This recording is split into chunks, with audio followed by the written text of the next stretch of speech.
Thank you, Mr. Chairman. And today's hearing is so important in regard to trade. It's all about trying to provide some certainty to our farm community that's struggling so very much.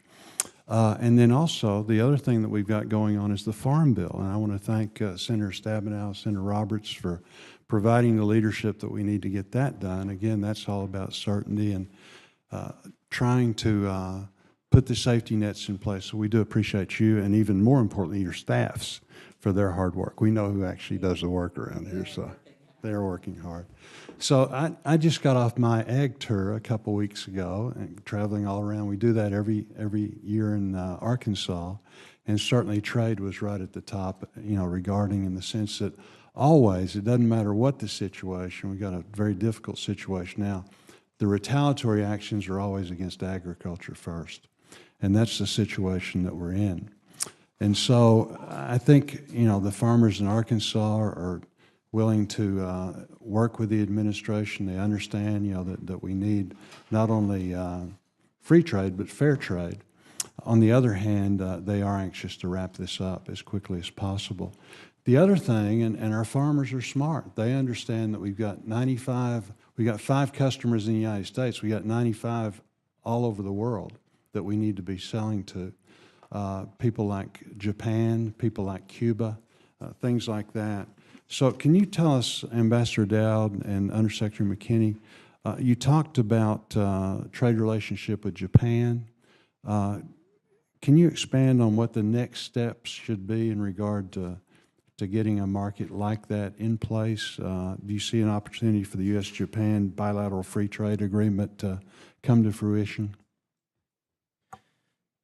Senator, this is probably, other than NAFTA, top of mind. And our concern is that I believe it is in April of next year that Europe, their trade agreement with Japan will enter into force.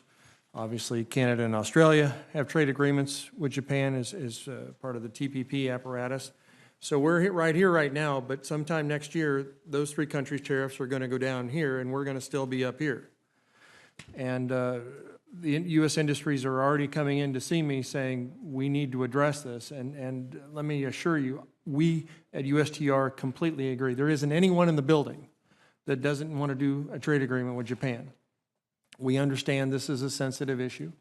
We understand Japan would like us to be a part of TPP, but we're committed to engaging with this, and I know Ambassador Lighthizer, this is a top priority issue for him and the administration, and we're going to continue to work on it. We've got to get there at some point, definitely.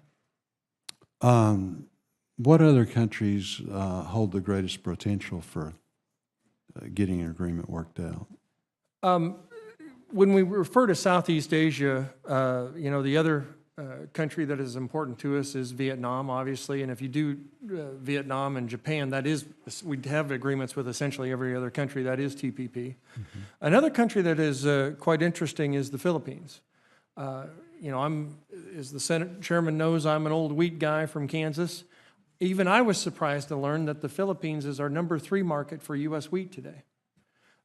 In my mind, Senator, the Philippines is a legitimate top 10 market for U.S. agriculture. In a lot of ways, and Ted, you can talk about this, it's probably about where Mexico was 25 years ago. And then, we're having conversations with Indonesia. But not in terms of a bilateral, but in terms of overall trade discussions.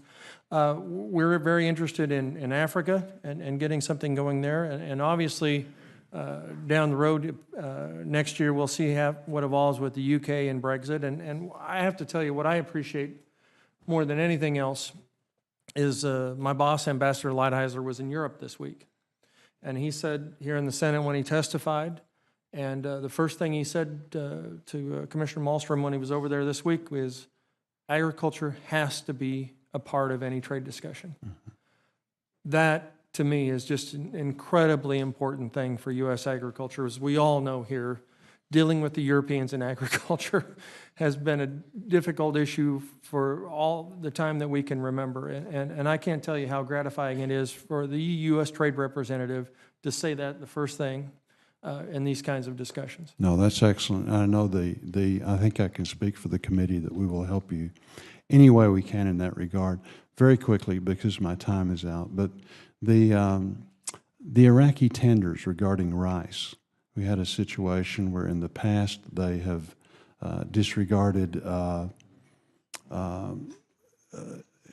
we've had bids that were actually lower, better quality rice. The Iraqis went with other countries for some reason.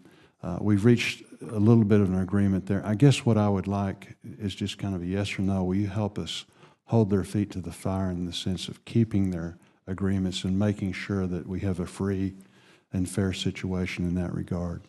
Not only with rice, but with whatever comes up. Yes, always. Thank you very much. I would just add Absolutely, 30 seconds. Senator. Absolutely. You should know that we talk, gosh, at least once, and usually it's 2 or 3 times a week so that we're aligned. And part of the reason for my going to some of these countries is we have a little bit more bandwidth, particularly with what's going on with NAFTA and all the different other countries. So we intend to collaborate fully, still want to travel together to 1 or 2 locations. And again, I think I wouldn't want to suggest that there's no business going on in some of these countries where we want a new free trade agreement or a bilateral or whatever you want to call it. But we certainly can build on that. So not just the new ones, but I tell you, the Guatemala experience that I told you about, there are countries where we already have a free trade agreement or something of that sort that we can continue to build on. And I'll remind you that when we go in, I tell them that we believe in two-way trade. I think there's an intimidation factor out there that we have to address. We are most certainly looking at two-way trade, and when we get there, I think it's a very positive relationship. So we're, once again, looking forward to these. Good. Thank you.